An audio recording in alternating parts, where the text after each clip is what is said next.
ይህ ፍኖተ ዴሞክራሲ የኢትዮጵያ አንድነት ድምፅ ነው። ፍኖተ ዴሞክራሲ የኢትዮጵያ አንድነት ድምፅ በየቀኑ በኢትዮጵያ ሕዝባዊ አብዮታዊ ፓርቲ ኢህአፓ እየተዘጋጀ የሚቀርብ የሳተላይት ስርጭት ነው። ስርጭታችን የሚተላለፈው በናይል ሳት 8 ዲግሪ ዌስት 11595 ሜጋሄርዝ ፍኖተ ዴሞክራሲ ሲሆን በኢንተርኔት በድረገጻችን fnote.org finote.org በቀጥታ መከታተል ይቻላል።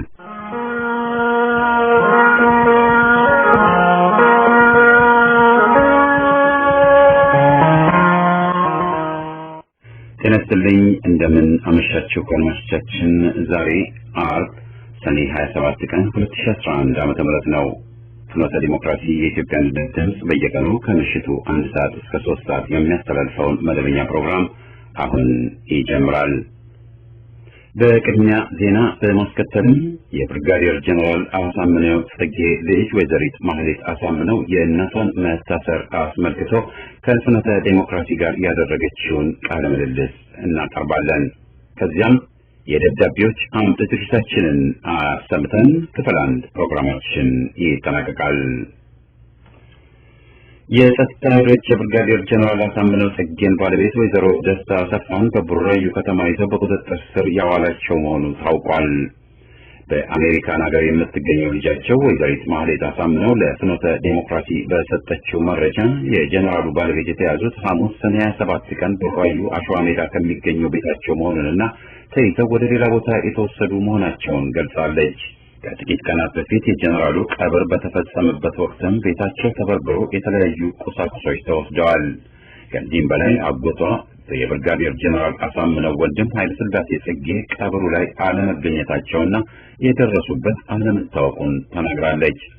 ዝርዝር ቃለ ምልልሱን ከዜናው በማስከተል እናቀርባለን። አገዛዙ ከ49 ከመቶ የሚሆነው የኢትዮጵያ ቴሌኮም የአክሲዮን ድርሻ ለግል ባለሀብቶች እንዲሸጥ የተወሰነ መሆኑንና የኢትዮጵያ ቴሌኮም በከፊል ድርሻ ወደ ግል የማዛወሩን ሂደት ለማስፈጸም ነፃና ገለልተኛ የሆነ ቴሌኮሙኒኬሽን ተቆጣጣሪ ባለስልጣን እንዲቋቋም የሚፈቅድ አዋጅ መውጣቱን ተናግሯል። ባለስልጣኑ 2 ተጨማሪ የቴሌኮሙኒኬሽን ድርጅቶችን በግልጽ ጨረታ አወዳድሮ ወደ ገበያ እንዲገቡ እንደሚያደርግና ሂደቱ በ2012 ዓ.ም 3ኛ ሩብ ዓመት እንደሚጠናቀቅም ተገልጿል። ኢትዮ ቴሌኮም የመሰረተ ልማት መስመር ዝርጋታና አገልግሎት የተባሉ 2 ዘርፎች ይደራጃል ተብሏል። ከ5 ዓመት በፊት በስልጣን ላይ የወጣው አገዛዝ ምርጫን አጭበርብሮ የመጣ መሆኑን የህዝብ ይሁንታ የሌለው መሆኑ ለሀገሪቱ ኢኮኖሚም ሆነ ህልውና ለውጭ ሀገር ባለሀብቶች አሳልፈው የመስጠት መብት የለውም የሚሉ ክፍሎች ቴሌኮሙኒኬሽንና አየር መንገድ ለግል ባለሀብቶች መሰጠታቸውን በጥብቅ ይቃወማሉ።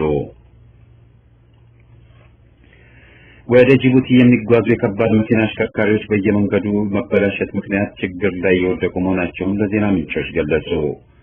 ይህ በቀን ከ1000 በላይ መኪኖች የሚተላለፉበት መንገድ የኢትዮጵያና ጅቡቲ ድንበር ከተማ ከሆነው ጋላፊ ከሚባለው እስከ ዲክል ከተማ ያለው 100 ኪሎ ሜትር መንገድ ሙሉ በሙሉ የተበላሸ በመሆኑ ሰሞኑን በጣለው ዝናብ በርካታ መኪናዎችን ለብልሽት የዳረገ እንደሆነ አሽከርካሪዎች ተናግረዋል።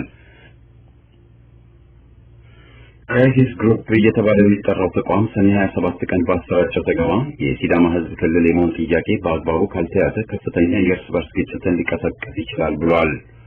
ተቋሙ በዘገባው ላይ ባሰፈረው ትንተና የሲዳማ መሪዎች ቀደም ብለው እንደገለጹት ሐምሌ 11 ቀን ራሳቸውን ክልል ነን ብለው የሚያውጁ ከሆነ ከሌሎች ብሔረሰቦች ከፍተኛ ተቃውሞና ግጭት እንደሚገጥማቸውና ጥያቄያቸውን ወደ ጎን አድርጎ መከልከልን በሲዳማ ብሔረሰብ ዘንድ ከፍ ያለ ተቃውሞና ምሬት እንደሚያስከትል አካባቢውን ወደ ግጭት እንደሚወስድ ስጋት ያለው መሆኑን ዘርዝሯል። የሐዋሳን ከተማ ለሚፈጠረው ክልል እንደ ዋና ከተማ አድርጎ የመውሰድ ጥያቄ መቅረቡ በአሁኑ ወቅት የከተማዋ ነዋሪዎች በሆኑ ብዛት ባላቸው የሌሎች ብሔረሰቦች አባላትና በሌሎች ዜጎችም ከፍተኛ ተቃውሞ ሊያስከትል ይችላል በማለት ዘግቧል። በተቋሙ አገላለጽ ቢያንስ 8 አካባቢዎች የክልልና አካባቢ አስተዳደር ጥያቄ ያቀረቡ ሲሆን የሲዳማን ጥያቄ አገዛዙ ከተቀበለ ሌሎችንም ማስተናገድ ይገባዋል ብሏል።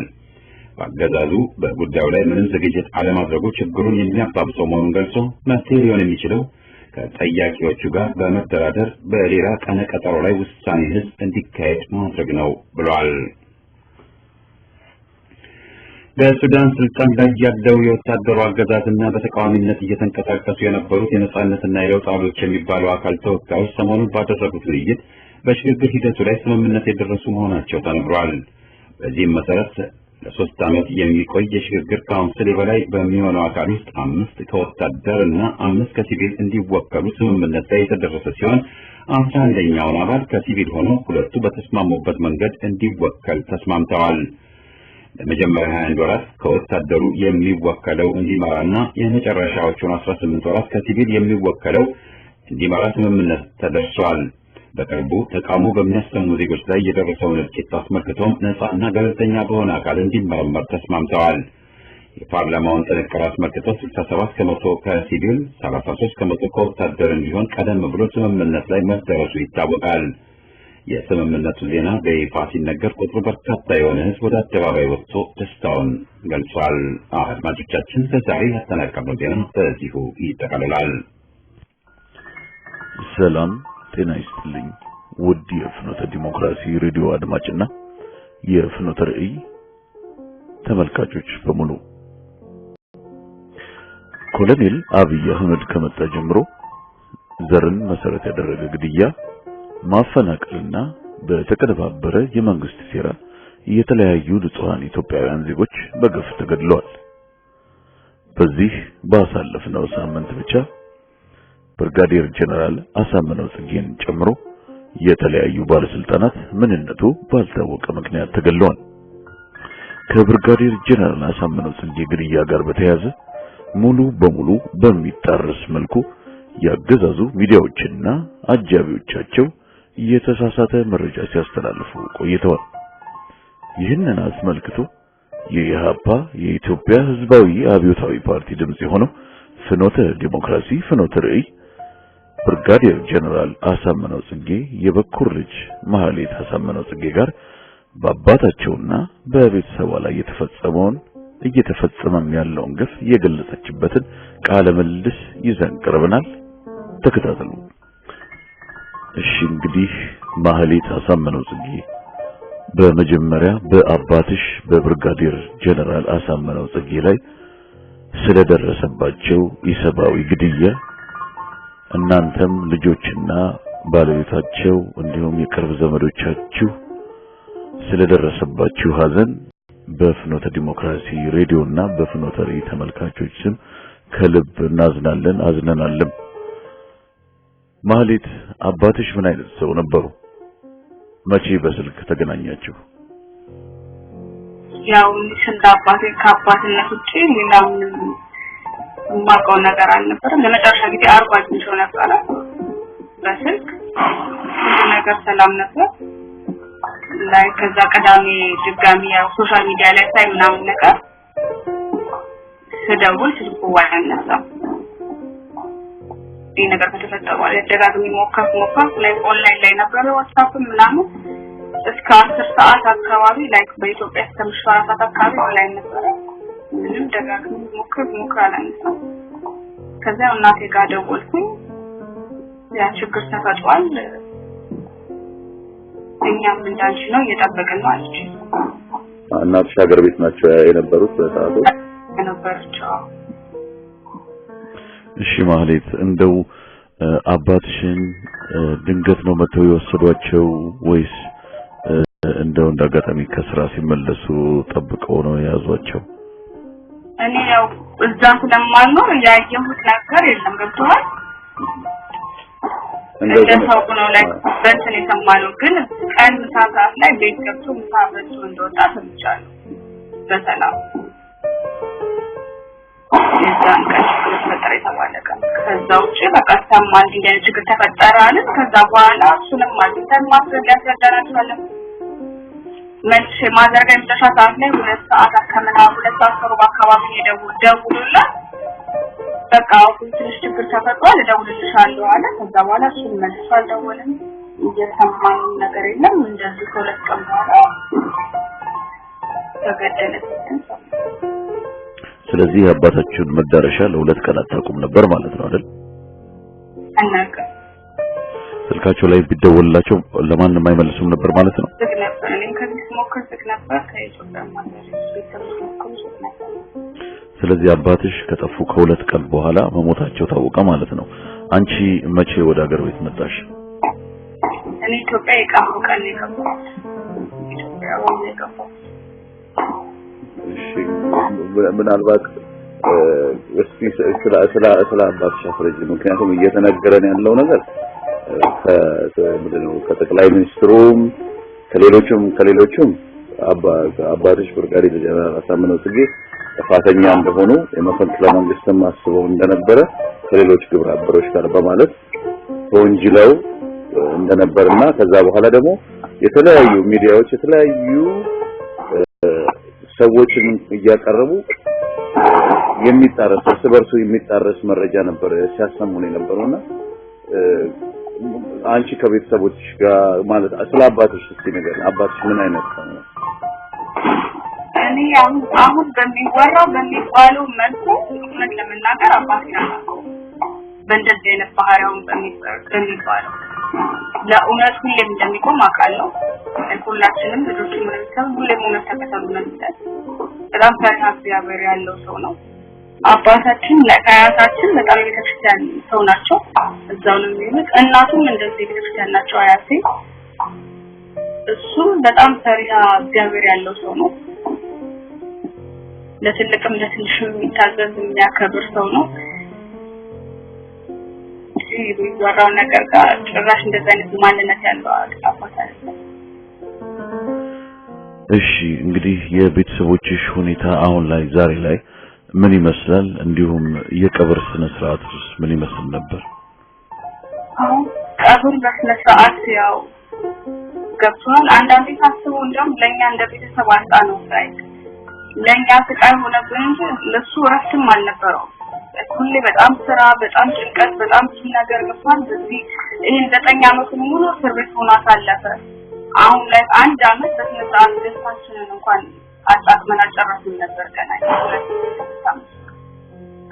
ማለት ነገር መፈጠሩ ያሳዝናልና ቀብሩ በተሳካው ሁኔታ ያው ብዙ በነበረበት ተፈጽሟል። ከዛ በኋላ ምን ይያውቃል ቆየው ማለት ተመልሻለሁ። አጋጣሚ ሲተገባው በኋላ ደግሞ እናቴን አስተዋወቀን። አሸዋ ሜዳ አካባቢ ባትወጣ ነበር የነበረችው። አድራ ጧት ላይ ደግሞ ሌላ ቦታ ወስደዋታል ተብሏል። ወንድሙ ምን እንዳላናቅም ኃይሌ ቤቱ ፖሊስ ቼክ ያደርጋል ይላል። ለቀብር ማላየ ነው ካን ስለዚህ ቀብር ላይ አልተገኘም ማለት ነው? ነው ቀብር ላይ ማልተቀማ ማለት ነው። እንደሆነ አላውቅም። በቃ እሱን ነው ገብቷል። ሀዘናችንን እንኳን በስነ ስርዓት አንዱ ገና ሳይወጣን በላይ ጨምሮ ማለት ነው። እንግዲህ ህዝቡን ግራ ያጋባውና ጥያቄ እንዲፈጠር ያደረገበት ነገር ቢኖር ኮሎኔል አብይ አህመድን አባትሽ በአንድ ወቅት በባህር ዳር ለእስራኤል ህዝብ የመጣ ወይ የተነሳ ሙሴ ነበር፣ ለኢትዮጵያ ህዝብ ደግሞ አብይ አህመድ መጥቷል ብለው ነበር እና ዛሬ ላይ እየተፈጠረ ያለው ነገር ሁሉ የተምታታ ነውና እንደው ምናልባት ምን አድርጓቸው ቢሆን ነው እንዲህ ለአስከፊ ግድያ አሳልፈው ኮሎኔል አብይ አህመድ አባትሽን አሳልፈው ሊሰጡ የሚችሉበት ምክንያት? ለኛም እሱ ነገር ጥያቄ ነው። ገብቶናል። ሬሳ አምጥተው ሲሰጡን እንዴት እንደሞተ እንዴት ይገደ ተገድሎ ግን ምንም የተሰጠን ኢንፎርሜሽን የለም። ከሬሳ ሲሰጡን ከሬሳውም ላይ ታየ ስሙ ተለጥፎ መጣል። ከዛው ስለማማቱ እንዴት ነገር ተፈጠረውን በስበኩል ምንም አይነት ኢንፎርሜሽን የተማረ ነገር የለም። ማንንም መጠየቅ አንችልም። ማንንም በስበኩል የነበሩ ሁሉም ገብቷል። አጃቢዎችም ሹፌሮችም ምንም ስልካቸውን ሊሰራልን አልቻሉም። ቤት እንዳሉ አናውቅም። ምንም የምናውቀው ነገር የለም። ለኛም እንደዚህ በዜና ከተነገረን ሚዲያዎች ከነገሩ ውጪ የተለየ ምንም የተማነው ነገር የለም። ሁሉም ስለስነ ያለ ሚዲያ ነው። እንግዲህ ቅድም ከናትና ከአጎትሽ ሌላ አሁን ላይ ችግር ላይ ወድቋል ብለሽ ልታስቢ የምትያቸው የቤተሰብ አባላት ምናልባት ልትነግሪኝ ከቻልሽ? ወንድሞቼ ያሉ እስካሁን ቤታቸው አልተመለሱም አዲስ አበባ እነሱም ያው አጋጣሚ ፖሊስ ይፈትሽ ሄዶ ነበር ዛም ባሉበት ቦታ ማለት ነው እነሱም የኔ ታናናሾች ናቸው ውስጥ አንደኛ እዚህ ጋር አባታችን ማጣታችን አለ በዛ ላይ ያኛው ተሻምናም ሁሉም ስጋት አለ በቃ የትኛውን ራሱ ማስተናገድ እንዳለብን በአሁኑ ሰዓት ድጋሚ ሱናተን ደግሞ ሌላ ቤተሰብ ልናጣኑ ምን የትኛውን ማስተናገድ እንዳለብን በቃ የተምታታ ስሜት ነው እየመጣብኝ ያለው ነው እዚህ ጋር አባታችን አጣን በቃ አለቀ ሞተ እንደዚህ ሆነ ተባልን ተቀበልን አሁን ደግሞ አዶም የቀረው ቤተሰብ ላይ ምን እንደሆነ አላውቅም ምናልባት እናንተ ሚስጥር ታውቃላችሁ እና ታወጣላችሁ ብለው ይሆን የሚያስፈራሩት እኛ ምንም ብናውቀው ነገር የሥራ ሌላ ነገር ቤተሰባዊ ነገር ሌላ ነገር እና እስቲ ምናልባት ዘርዝርልኝ እናትሽ ማን ነው ስማቸው ምናልባት እናቴ ደስታ አሰፋ ግርማ ትባላለች ደስታ አሰፋ ትላንትና ለታሰረች እኔ ስመጣ ነው ያው ተከታተለው የሰማሁት አፍራ ሜዳ አካባቢ ፖሊስ ጣቢያ ነበር የወሰዷት ከዛ አሁን ጠዋት ላይ ግን አሁን ኢትዮጵያ ቀጣናት ጋር ደውዬ ነበረ ሌላ ቦታ ሄዳለች ተሰዋል ተላካ ከዛ ደግሞ አጎትሽ ናቸው የአባትሽ ነው በእናትሽ ላይ የአባቴ ማነው ስሙ ኃይለ ስላሴ ሌላ አሁን ደህንነት የሚያሰጋው ሁኔታ ያላቸው ሰዎች አሉ ማለት ነው በይፋ የተወሰኑት እነሱ ናቸው ላይ እናቴ መስራት ኃይለ ስላሴ እንዳናናቅም ቤቱን ይጠብቃሉ ቼክ ያደርጋሉ ኃይለ ስላሴ ኦልሞስት 3 ቀን ሆኖ ማለት ነው እንግዲህ አለፈው በቃ ሰምነው ሞተ ከተባለበት ጀምሮ ከኖኒ ቀብር ላይ ማለት ከዛ ቤተሰቡ ማለት ነው ከዛው ለከኝ አባቴ እንደልቻ ታድገኝ የእውነት ለመናገር ስለዘር ያወቅኩት ዩኒቨርሲቲ ስገባ ነው አንድ ቀን ቤታችን ስለዘራው ስለ ኢትዮጵያ ስለሚሰራ ስለ አንድነት ነው የሚያወራው እኔ ራሴ ነገር እንደልጅ ሆኖ ያሳደገኝ ለዛሬ ዘር አለን እንዴ ኢትዮጵያ ሌላ ክልል ነበር አጋጣሚ ደረሰኝ እና ከየት ነው የመጣው ከአዲስ አበባ ተሰጥቶ ነው ዘርሽ ምንድነው ሲለኝ ከዛ በኋላ ነው አልፋዘርም አለ እንዴና ብዬ መጠየቅበት ራሱ ይጀምራል ይሄ አንድ ቤት ያለን ስለ አማራና ስለ እንትና ተብሎ አንድ ቀን በሙሉ እንደዚህ ነገር አስተምሮና ያውቃል ላንድ ኢትዮጵያ ቅድሚያ ሁሌም ኮላገሩን በስነሳ አራስ ከቤተሰብ ሁሉ የሚቀርብበት አገሩ ያገር ሰላም ካልሆነ እኮ እናንተ በተሰጠው እንደዚህ መኖራችሁ በትእዛዝ መማራችሁ ይሄ ነው ማለት የሚሰጣል ከኛ ጋር እንደዚህ ያስተሳሉ ለዚህ ነው ሀገር እንደዚህ ካልሆነ እኮ ሀገር እየተበጠበጠ ሀገር ሰላም ካልሆነ ሁሌ ላገር ነው ከዚህ አንድ ቀን ቤት ለዘሩ ሲያስተምረን ኦር ሲነግረን እናንተ እንድናችሁ ኦር እና የንዘር አማራ ምናምን በግድ እንደቤተሰብ አውጥተናል ስላንድ ኢትዮጵያ ስላንድ ሀገር ነው የሚያስተምረን ያለው አንቺ መጀመሪያ ልጅ አዎ እና አራት ልጆች ናቸው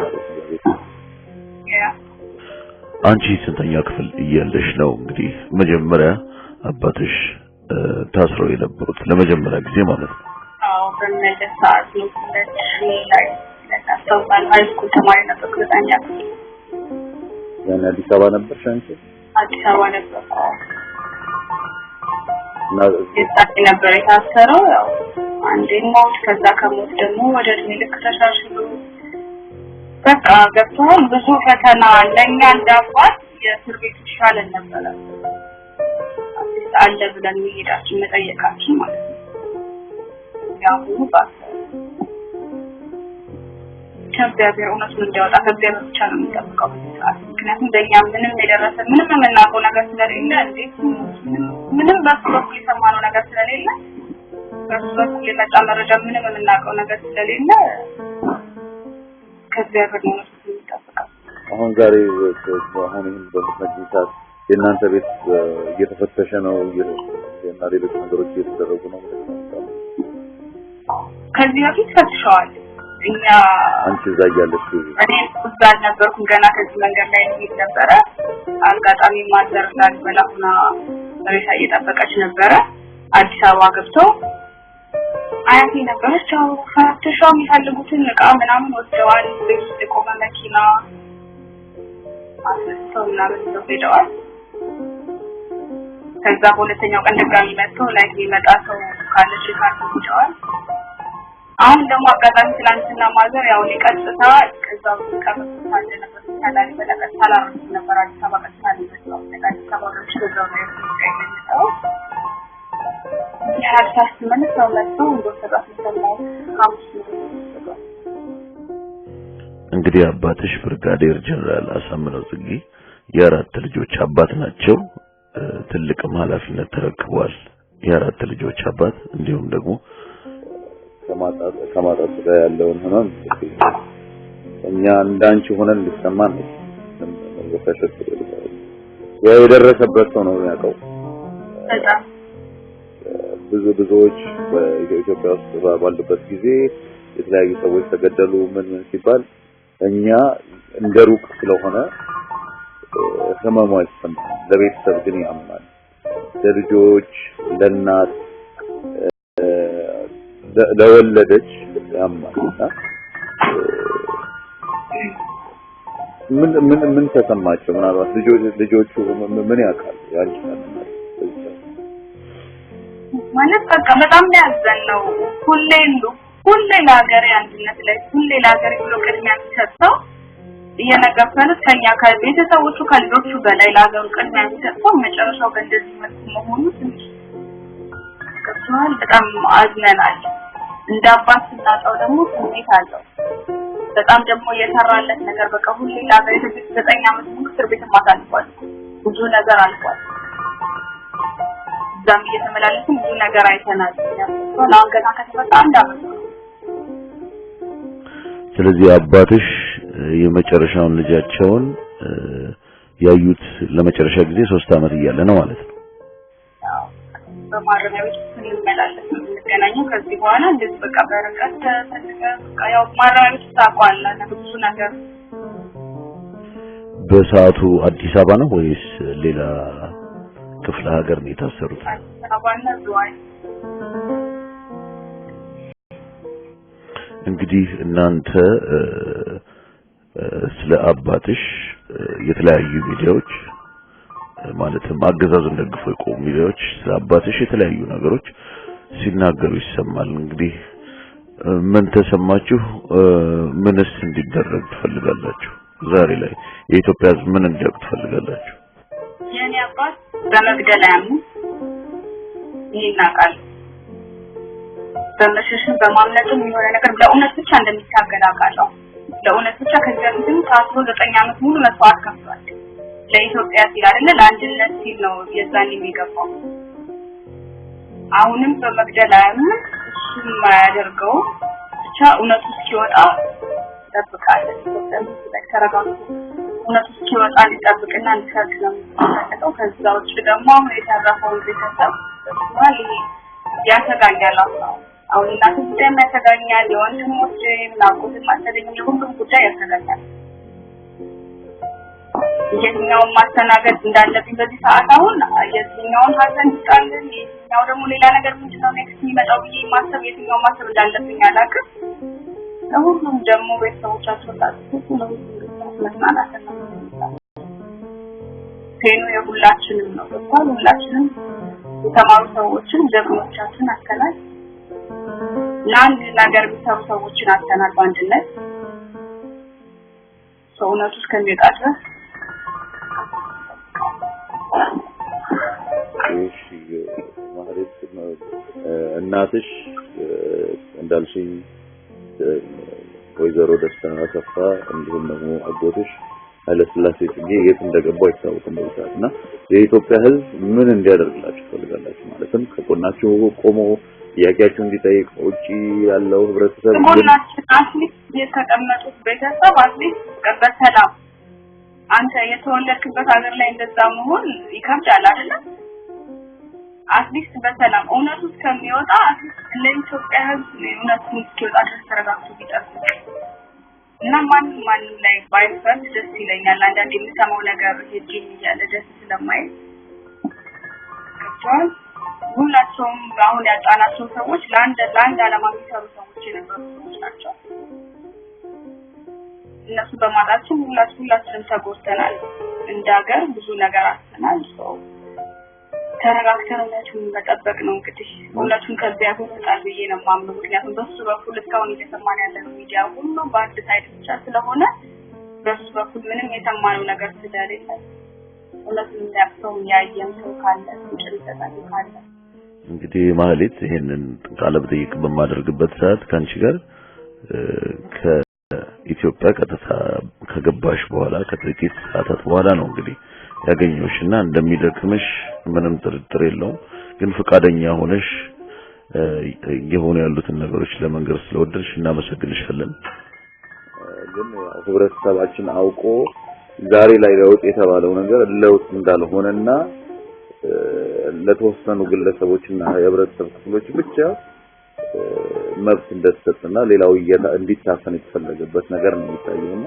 ምንም ነገር ነው ነገር በመጨረሻም ላይ በሱ በኩል ያለ መረጃ ቢሰጠን ብናቅ በአንድ በኩል ያለ መረጃ ነው እየሰማን ያለነው አሁን በሌሎች በኩል ያለው ያው በመንግስት ሚዲያ በኩል ያለው መረጃ ብቻ እየሰማን ያለነው እንደዚህ ተፈጠረ በሱ በኩል ያለው አንድ ምንም የሰማነው ነገር የለም ምንም የምናውቀው መረጃ የለም ሁሉ ነገር ታፍኗል እኛም እንደ ቤተሰብ አብረው የነበሩትን ሹፌሮች አብረው የነበሩትን ጋርዶች መጠየቅ አልቻልንም ስልካቸው አይሰራም የት እንዳሉ ማናቀም ለመፈለግ ሞክረን ነበር በስልክ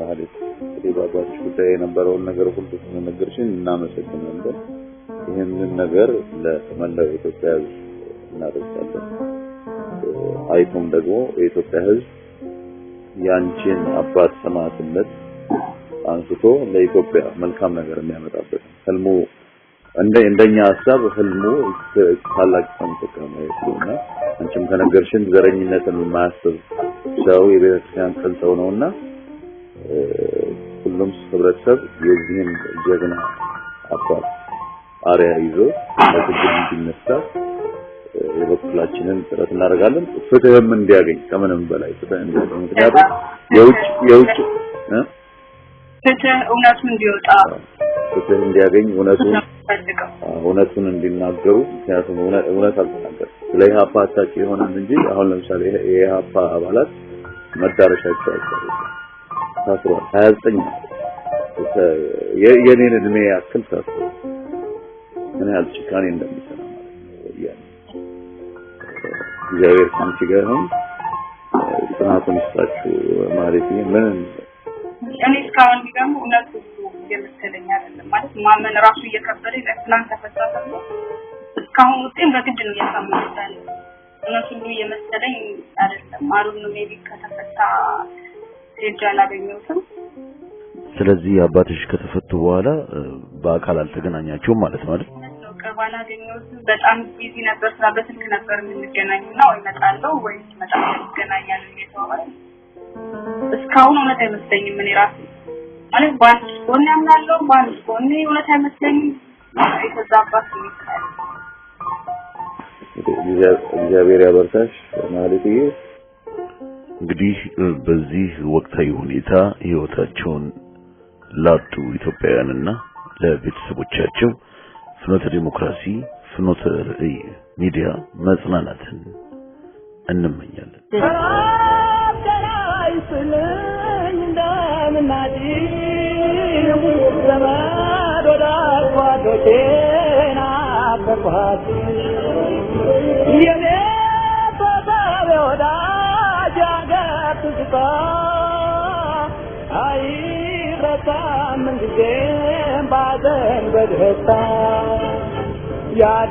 ያደጉበት አገሩ በጡ የጓደኛ የጎረቤቱ የእናት አባት የዘመድ ፍቅር አይረሳም ናፍቆት ትዝታ እስከ መቃብር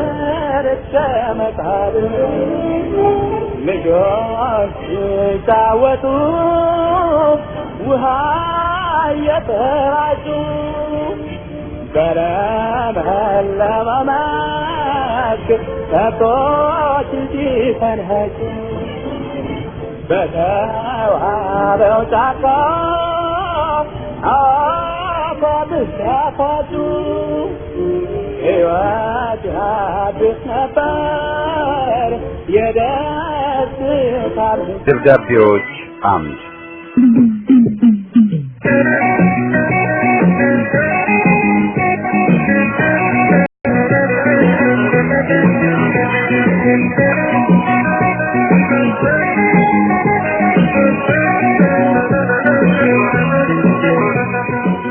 ይህ ፕሮግራም ከእናንተ ከአድማጮቻችን ያገኘናቸውን ደብዳቤዎች የምናስተናግድበት መድረክ ነው።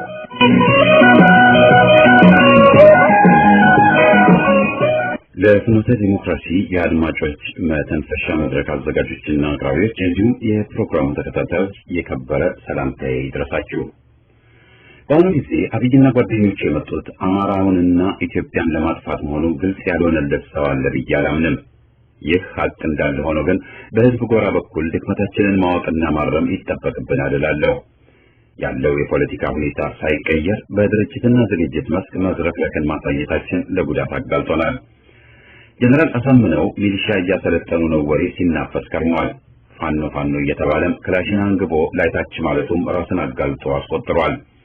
በህቡ መስራት ያለባቸው ግዳጆች በአደባባይ ስለተሰጡ ለህዝብ ጠላቶች አመቻ። በተጨማሪ አገር ወዳድ ኃይሎች ሊተባበሩ አሁንም አልቻሉም። ይባስ ብሎ የህዝብ አለኝታና የትግሉ አካል የሆኑና ሊሆኑ የሚገባቸው ኃይሎች ላይ ዘመቻው በወያኔ ኢህአዴግ አቀነባባሪነት እየተካሄደ ነው። የወያኔ ተላላኪዎች በአሁኑ ጊዜ በአፋር ላይ መዝመታቸው አንድ ምልክት ነው። ለተጠቃው የአማራ ህዝብ ቆመናል የሚሉ ቡድኖችና ድርጅቶች ከአፋዊ ቁጭት ውጭ ምንም ሲሰሩ እስካሁን አላየንም። ትብብር አይታይም። የነገ ሁኔታ እና ቢል ጸረ አማራ ዘመቻቸውን የሚቀጥሉበት መሆኑ ግልጽ ሆኖ ሳለ የሚታየው ዝግጅትና ህብረት አልባ ሁኔታ ህዝብን ለከፋ አደጋ የሚያጋልጠው ነው። የከተማ ፋኖ ብሎ ሰበር ሰካው ለከተማም ለገጠርም ሐቀኛ የፋኖ እንቅስቃሴና እርምጃ መተካት ያለበት ሲሆን በገዢዎች የጦር ኃይል አባል የሆኑ አገር ወዳዶችም በተራ ተራ ከመለቀምና ከመገደል የትግሉ አካል ሆነው ዘረኞቹን ማስጨነቅ ያስፈልጋል። ከወሬው ቀነስ ከመራራው ትግል ጨመር። ጎበዝ ተባካችሁ ነቃ ብለን ራሳችንን በማስከበር ዘረኞቹን እናሳፈር ሲሉ ታፈረ ከበደ ከካምፓላ ኡጋንዳ ደብዳቤያቸውን አጠናቀዋል።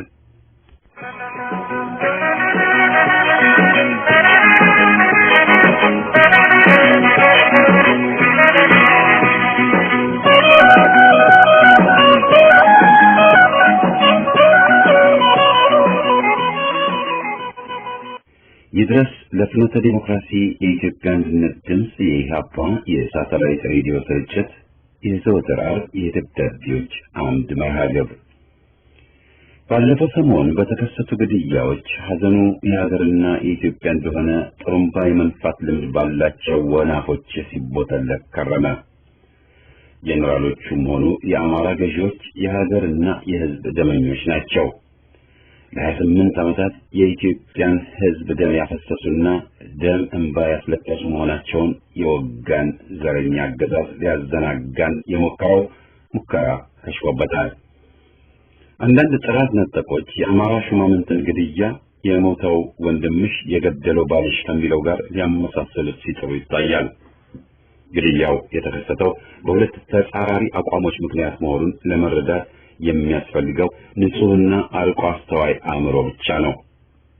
የአማራ ህዝብ እንደ ማንኛውም አገር ወዳድ ህዝብ በሀገሩ አንድነት የማይደራደርና የሀገሩን ዳር ድንበር ባልበሰለ እንደ ነገሩ በተለነፋ የማሽላ ገንፎ አሳልፎ የሚሸጥ የሚለውጥ አይደለም። ከምዕራብ ወለጋና ከቤኒሻንጉል ጉሙዝ የተፈናቀሉ በባህር ዳር ቅዱስ ጊዮርጊስ ቤተክርስቲያን ተጠልለው ከአካባቢው ህዝብ እህል ውሃ እየተረዱ ባለበት እነሹም ገዱና ቡድኑ ቤተክርስቲያኑን በታጣቂ ያስከበበው እንዲወጡ እንዳስጨነቋቸው የወጋ ቢረሳ የተወጋውና ተቆርቋሪ ወገኑ የኢትዮጵያ ህዝብ አይረሳውም። የወልቃይት፣ የዳንሻ፣ የሁመራ፣ የራያ ወዘተ ህዝብ በተለይ ደግሞ ወጣቱ በትግራይ አፋኞች እየተወሰደና በርካቶች ይገደሉ በህይወት ይኑሩ እንደማይታወቅ ዘመድ አዝማዶቻቸው እንባቸውን እያፈሰሱ በባህር ዳር ለተከፈቱት ሹመኛ ገዢዎች አቤት ብለው የጩኸት ሰማያት ወጣ እንጂ ገዢዎቹ ከምንም አልቆጠሯቸው። ግና የአማራ ገዢዎች ነን ብለው ተኮፍሰው እንደ አንዳች ደም መጣጭ አውሬ ህዝቡን እያንገላቱ ሲወርድ ሲዋረድ ይዞት የቆየውን መሬቱን በጨበጥ ሹመት አሳልፈው ሰጥተዋል። እዚህ ላይ ኢህአፓ ከዛሬ 40 ዓመት ከምናምን አንስቶ አገር የመገነጣጠል ፖለቲካ የሀገር እድገትንና የህዝብ ሰላምን የሚጎዳ መርዝ መሆኑን ደግሞ ደጋግሞ እስከዚህኛው ዘመን ድረስ ሲያስረዳ ሲቀሰቀስና ሲታገል ይባጀው የሀገር አንድነትና የኢትዮጵያ ህዝብ አጠቃላይ መብቶች እስከሚረጋገጡና እስከሚከበሩ ያቺ ነጻነት ብሩህ ጀንበር ፈክታ እስከምትወጣ የኢትዮጵያ ህዝብ እያካሄደ ያለው ዘረኛ ጸረ ገንጣይ ትግል ይቀጥላል። የማታ ማታ ውሎ አድሮ ድላችን ከአድማስ ማዶ ፈክታና ደምቃ መታየቷ አይቀሬ ነው። የኢትዮጵያ ህዝብ ያሸንፋል።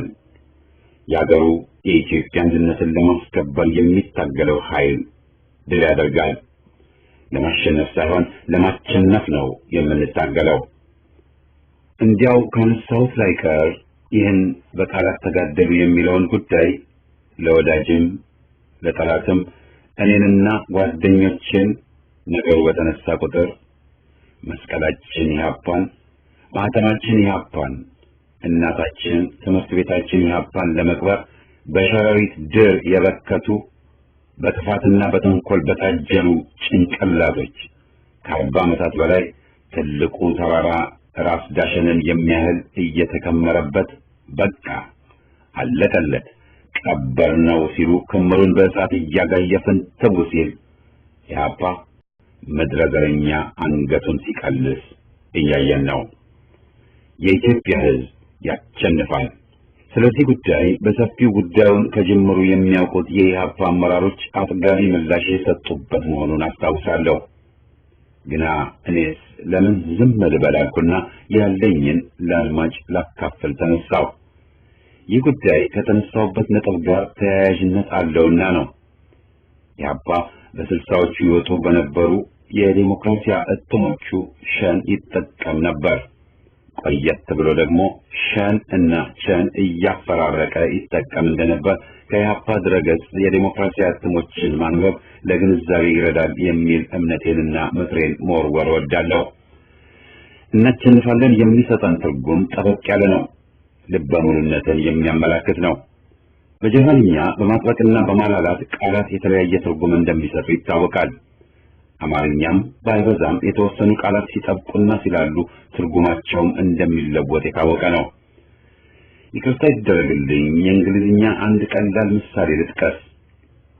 we shall win እና we will win በትርጉም አንድ አይደሉም። የመጀመሪያው we shall win የሚለው ቁርጠኝነትን አያሳይም ወይም በውስጡ ጥርጣሬን ያዘለ ነው። እናሸንፋለን ማለት ነው። ግና we will win የሚለው ድል አይቀሬ ነው። መውጣት መውረዱ፣ መሞት መነሳቱ፣ መገረፍ መረሸኑ፣ በአጠቃላይ ቆሻሾች ቆሻሻቸውን ቢከምሩም እሾህ ላጣሪው እንዲሉ የከመሩት ቆሻሻ በራሳቸው ላይ ተከምሮ በቆሻሻቸው መቀበራቸው አይቀሬ ነው። ይህ እናሸንፋለን ማለት ነው። የኢትዮጵያ ሕዝብም በአሸናፊነት የሀገሩን አንድነት ማስከበሩና ዘረኛ ቆሻሻዎችን የመጠራረጉ ምዕራፍ ህዝባዊ ትግሉን ተያይዞታል። ወያኔ ያሳደጋቸው ቡችሎች ባረጁ ባፈጁ ውሾች በነስብሃትና አባይ ፀሐይ ላለመታዘዝ የውሻ ጩኸት እያሰሙ ነው። አሮጌ ውሻዎች እስኪሞቱ ድረስ የበላይነታቸውን በብልጣብልጦች መነጠቃቸውን ለማስመለስ ድልድይ ያፈርሳሉ፣ ለመደበቂያቸው ጉድጓድ ይምሳሉ። ግና በራሳቸው ውሾች ራሳቸው ባሳደጓቸው ቡችሎች ተነፍሰው ተወጫጭቀው የመሞታቸው ጊዜ ደረሰ። ሳረን አስገድለው ቆርጦ ቀጥል ሙልጭ ያለ ውሸት በየዜና አውታር እንዲራገብ ማድረጋቸው የተጋረደባቸውን ስጋት የአንድነት ኃይልን መጠናከር ለማሽመድመድ የተወጠነ እንደነበር የሚሰወር አይሆንም።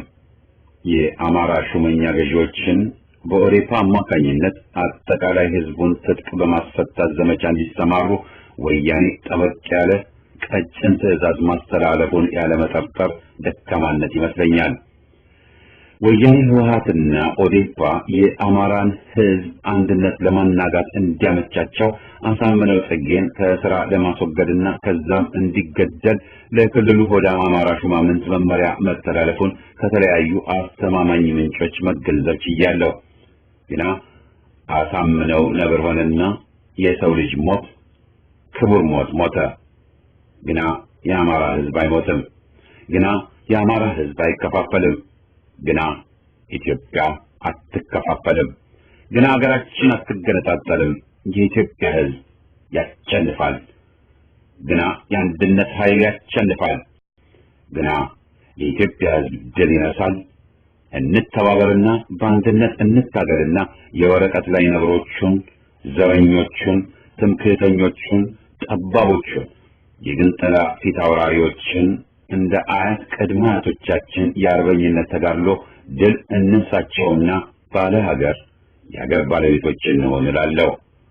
እንደ ጥንቱ የኢትዮጵያ ህዝብ ያሸንፋል። በዚህም ደብዳቤያቸውን ያጠናቀቁት ደቂቀ ገሞራው ከዋሸራ ጎጃም ናቸው።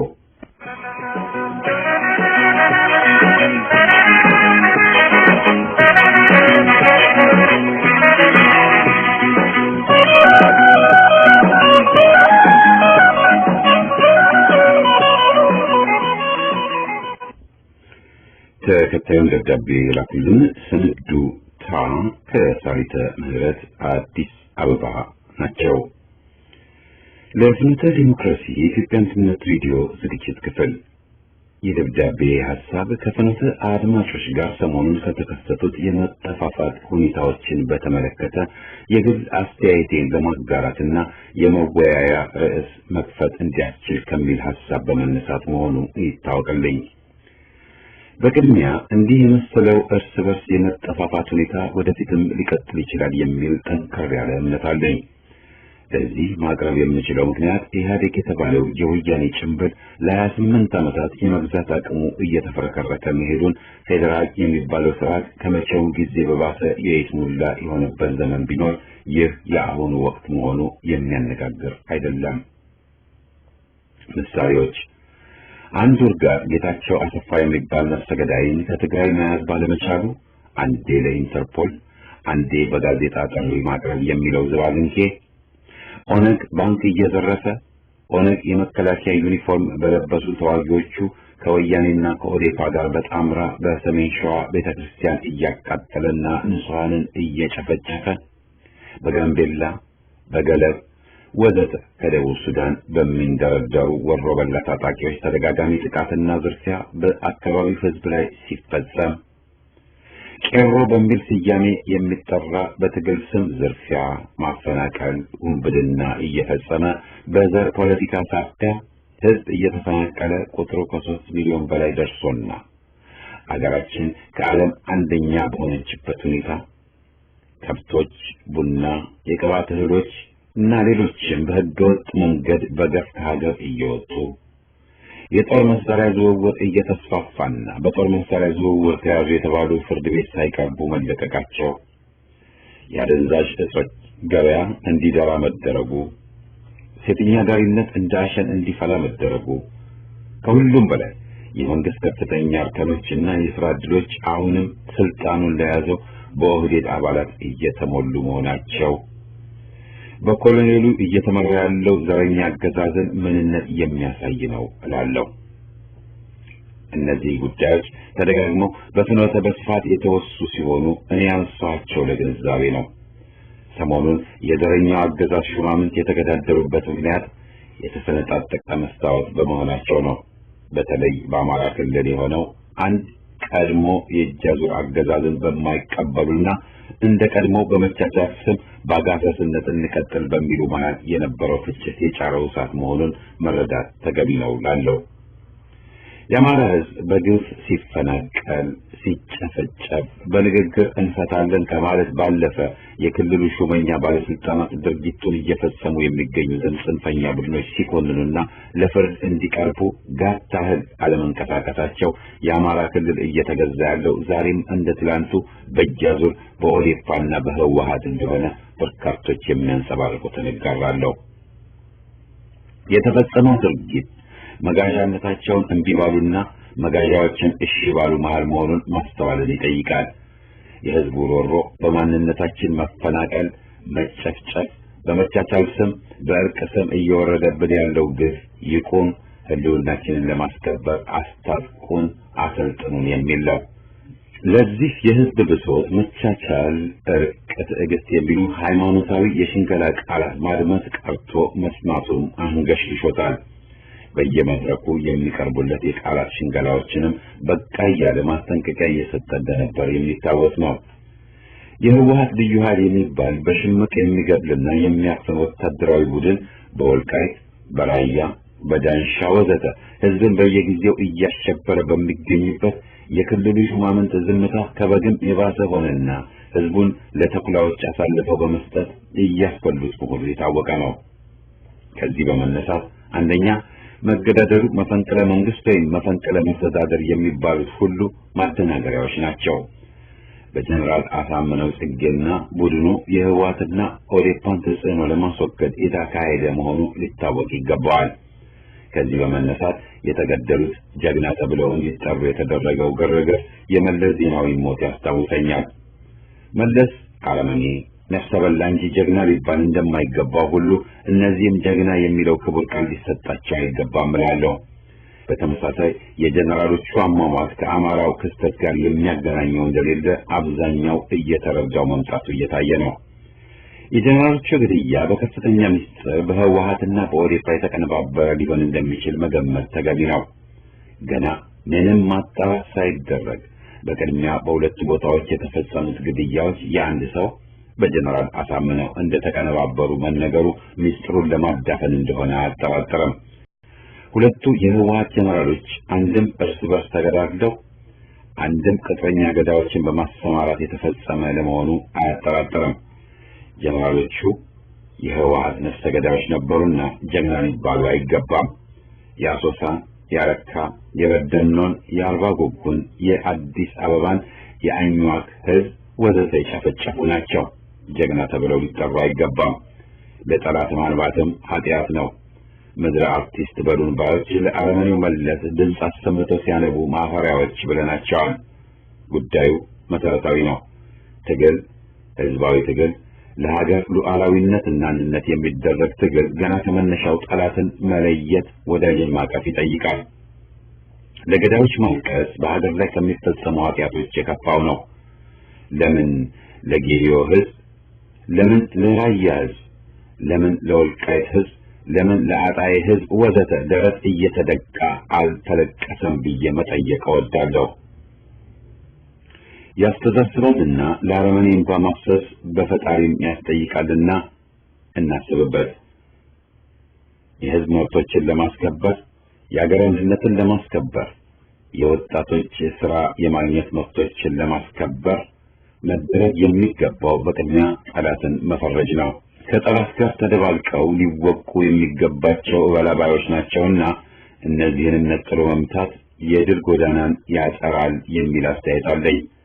ደብዳቤን የማጠቃልለው ህወሓት ኦዴፓ እየደገሱ ያሉት በኢትዮጵያ አንድነት የማያወላውል ጽኑ እምነት ያለውን የአማራውን ህዝብ ከሌላው የኢትዮጵያ ህዝብ ነጥሎ መምታት፣ የአማራውን ህዝብ መከፋፈልና እርስ በርሱ እንዲጋጭ ማድረግ የሚል በመሆኑ ይህን ሴራ ለመበጣጠስና ዶግ አመድ ለማድረግ የኢትዮጵያ አንድነትን ለማስከበር መደራጀት በይደር የማናቆየው ግዳጃችን ሊሆን ይገባዋል እላለሁ። ስንደራጅ ደግሞ በምስጢር እና በጥንቃቄ መሆን ይገባዋል። አንድነት ኃይል ነውና በአንድነት ታግለን ዘረኛውን አገዛዝ እናስወግድ ሲሉ ደብዳቤያቸውን ያደረሱን ስንዱታ ከሳሊተ ምህረት አዲስ አበባ ናቸው።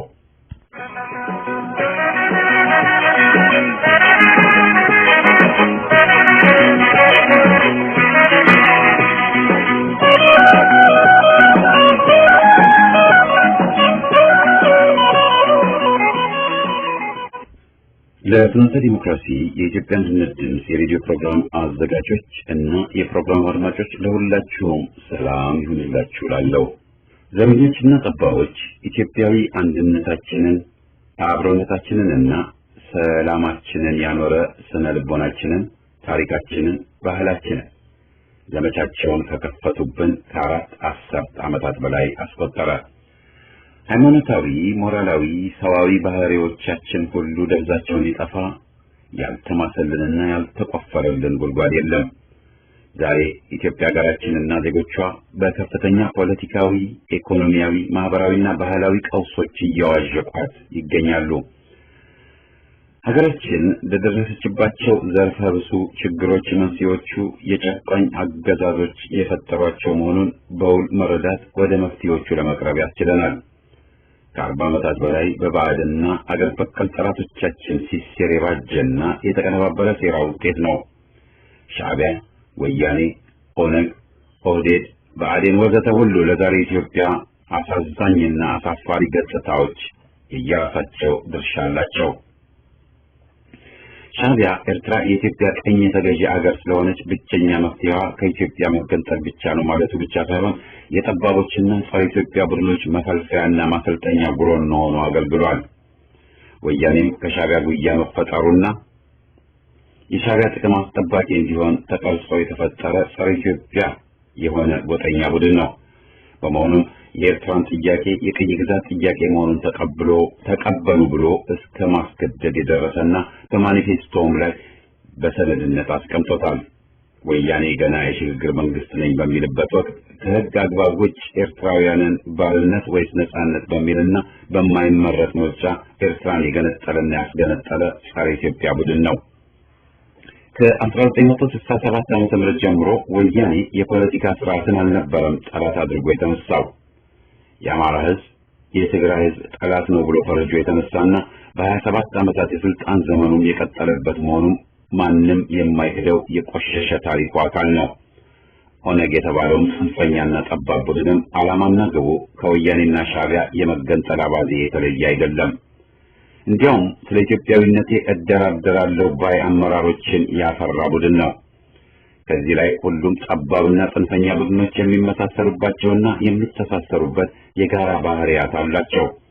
ኢትዮጵያን የሚጠሉ ዜጎቿን ሳይቀር የካዱ ለጠባብ ጥቅምና ፍላጎታቸው ሲሉ በህዝብ ውስጥ ጥላቻና መከፋፈልን መሰረት ያደረጉ ናቸው።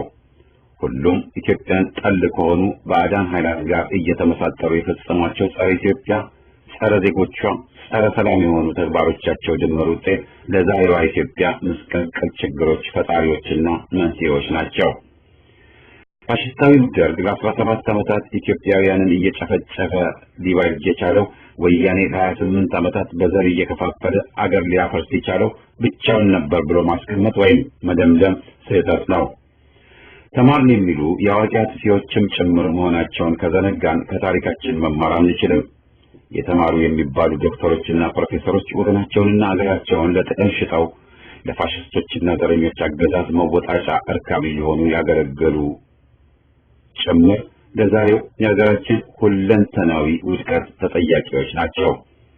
ለሀገራቸውና ወገናቸው የተዋደቁና የሚወደቁ ጀግኖችን ማጉደፍ፣ ማንቋሸሽ፣ አምባገነኖችንና ዘረኞችን የማወደስ አባዜ ዛሬም አልለቀቀንም። ጠላትን ወዳጅ ወዳጅን ጠላት እያስባለ የሚያስጓራ ህመም ተጠናውቶናል። የባዕድ ቅጥፈኞችንና አገልጋዮችን አገር ወዳድ የሚያስብል አባዜ ተጠናውቶናል። በ40 ዓመታት ውስጥ ጀግናን ከከሃዲ ጠላትን ከወዳጅ መለየት የተሳናቸው ጥቅም አዳሪዎች ሲያምታቱና ሲያተራምሱ የኖሩት አንሷቸው የቅርቡን ተማሩ የሚባሉ በህዝብ ትግል ላይ የቀለዱባቸውን እንመልከት።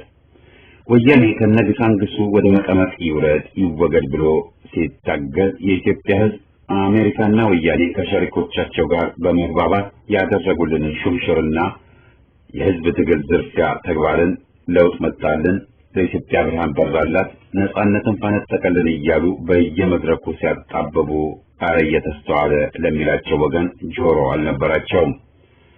ኢትዮጵያ ኢትዮጵያ እየተባለ በየአደባባዩ የሚደመጠው ጩኸትና የህዝበኝነት ሰበካ የአምባገነኖችና ዘረኞች የህዝብ ቀልብ መሳቢያና የመጀመሪያ ደረጃ መነሻና መወጣጫ መሰላላቸው ሲባሉ መስማት የተሳናቸው ምሁራን በርካቶች ነበሩ። ዶክተር አብይ በሚገርም ሁኔታ ወያኔን ልጠግን እንጂ ልለውጥ አልመጣሁም፣ እኔው አሻግራቸዋለሁ እንጂ የምን የሽግግር መንግስት ነው ብሎም ተሳልቋል። የወያኔ ህገ መንግስት የወያኔ ርዕዮተ ዓለም አብዮታዊ ዲሞክራሲ መመሪያ ነው። ፖሊሲዎቹም ፖሊሲዎቼ ናቸው ብሎ አስረግጦ ተናግሯል። አድማጭ ሰሚም ጠፋ እንጂ የወያኔ ዘረኝነትም ስሙን ቀይሮ ኦህዴድ ኢህአዴግ ሆኖ ብቅ አለ። በዙሪያውም ጎጠኞችንና ከፋፋዮችን አሰለፈ። ኢትዮጵያና ኢትዮጵያዊነትን ወዳድ የሆኑ ቡድኖችና ድርጅቶች ተገደሉ። ከአንድ ዓመት በፊት በዶክተሩ ሲለፈለፉ የነበሩ የህዝበኝነት ሰበካዎች ወደ ሁለተኛ ደረጃ የሰብአዊ መብት ረገጣ፣ ግድያና እስራት በአደባባይ ተጀምሯል። ተወደደም ተጠላም የአዲስ አበባውና የባህር ዳሩ ግድያ ላይ ከመቀሌ ሆኖ በርቀት የሚቆጣጠረው ወያኔና የአዲሶቹ ሹሞች እጃቸው የለበትም ለማለት አይቻልም። ዶክተር አብይ ከደሴ ላይ ያደረገው መረን የለቀቀ ትዕዛዝና ንግግርን በአስረጅነት ማቅረብ ይቻላል። በዚህ የተቀነባበረ ሴራ በርካቶች ተገድለዋል፣ ታስረዋል፣ ተደብድበዋል። ወያኔም እንደሆነ ለስልጣኑና ጥቅሙ ሲል ሀየሎ ምን ያስገደለኝ እጁን ከሰዓረና ገዛይ ላይ ይሰበስባል ማለት አይቻልም። በሌላ በኩል 18 ባንኮችን የዘረፉና ያዘረፉ የኦነግ አመራሮች በየውስኪ ጨለጣ ቤቶች ይምነሸነሻሉ። የጠየቃቸው ሕግ የለም። ዜጎችን ባፈናቀሉ ዘረኞች ላይ የተወሰደ እርምጃ የለም። አማራንና ክርስቲያንን በሚንጫ እያሉ የሚፎክሩም በሕግ ሊጠየቁ ቀርቶ ሁለተኛ መንግስት ነን ሲሉም ታቀቡ ያላቸው የለም። ውድ ፍኖቶችና የፕሮግራሙ አድማጮች አዲሶቹ ሹሞች የወያኔ ዓላማና ተግባር ፈጻሚዎች መሆናቸው በተግባር እየተስተዋለ ነው። ሹሞቹ የአመለካከት ልዩነት የፈጠረባቸውን ልዩነት በመፈንቅለ መንግስት ድራማ ለመሸፋፈን አቅደውና ወጥነው ፈጽመውታል። የባህር ዳር የመፈንቅለ መንግስት ድራማ በዋነኛነት የአማራውን ሕዝብ አንገት ለማስደፋትና ሌሎች ጽንፈኞችን ኃይል ለማጠናከር የተደረገ ሴራ መሆኑን መዘንጋት ትልቅ ስህተት ነው። በአማራ ሕዝብ ላይ የሚፈጸመው እስራትና ግድያ የዚህ ዋነኛው የአዲሶቹ ሹሞች የማጽዳት ዘመቻ አካል ነው። በዚህም የተጠናወታቸውን የዘረኝነት ተግባር ይበልጥ አፋፍመውታል። ከፋፋይነቱንም ከዘር አልፈው ወደ ሃይማኖት ልዩነትም እየጨመሩት መሆኑን በተጨማሪ መመልከት ተችሏል። ዶክተር አብይ በቤተ መንግስት የሃይማኖቱን አባላት ሰብስቦ የፖለቲካው መጠቀሚያ ሊያደርጋቸው መዘጋጀቱን ላብነት መጥቀስ ይቻላል። የአገሪቱ ተጨባጭ የፖለቲካ ጭቆና እንዲሁም ብልሹ አሰራሮችና የኑሮ ውድነት ወደ አደባባይ ለተቃውሞ የወጡ ንጹሐንን ሳይቀር እነሱ መፈንቅለ መንግስት ከሚሉት ድራማ ጋር አያይዞ ለመፈረጅ ውጥን እንዳላቸውም ፍንጮች እያየን ነው። አብይና ቡድኑ የሀገሪቱ የኢኮኖሚ፣ የፖለቲካ፣ የማህበራዊና ባህላዊ ቀውሶቻችን ሁሉ እናንተ ናችሁ እያሉ ወደ ህዝብ መገፍተር መውተራቸው አንገት ለማስደፋት መሆኑን መረዳት ተገቢ ነው። ዘረኝነትና ጠባብነት ስር የሰደደ ጠላታችን መሆኑን አውቆ መታገል አገራዊ ግዴታም መብትም መሆኑን አውቀን ትግላችንን መቀጠል ዛሬም ብቸኛ አማራጫችን ነው። አዲሶቹ ሹሞች የህዝብ ውክልና የላችሁም፣ ስልጣን ልቀቁ፣ የሽግግር መንግስት ይቋቋም የትግል መፈክራችን አድርገን ትግሉን እናንፋፍም ጥሪ ነው ሲሉ ደረጀ ደገፉ ከአዲስ አበባ ደብዳቤያቸውን አጠናቀዋል።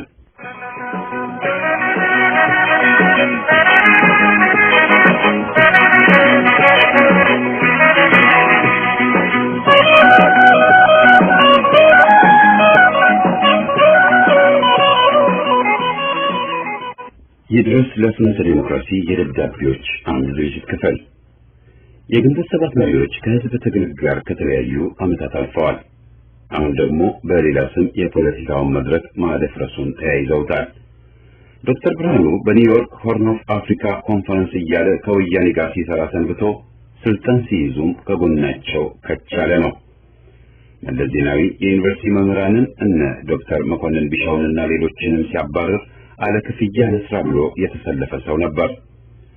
ቅንጅትን በማፍረስ የሙት ከተማ አድማን ከዶክተር በየንና ከአሜሪካ ጋር ሆኖ በማደናቀፍ ሚናውን ሰው ሁሉ ያውቀዋል ብዬ እገምታለሁ። አንዳርጋቸው ጽጌ ወያኔን ደግፎ አማራ ከየት ወዴት በሚለው ጽሑፉ የወያኔን ከፋፋይ መርሃ ግብር እንዳስተጋባ እናውቃለን።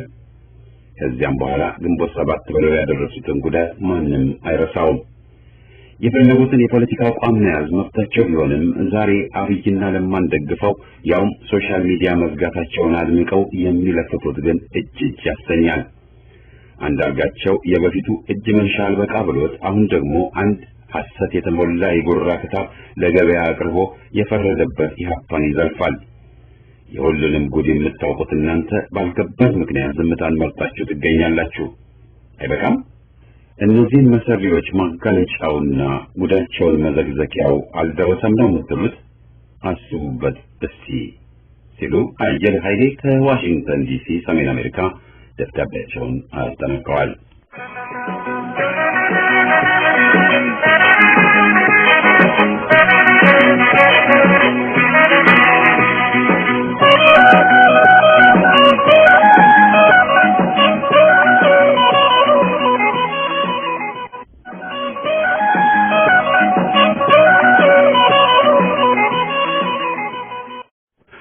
አድማጮቻችን የዛሬ የደብዳቤዎች አምድ ፕሮግራማችን በዚሁ ይጠናቀቃል። ሳምንት አርብ እስከምንገናኝ ደህና ቆዩን።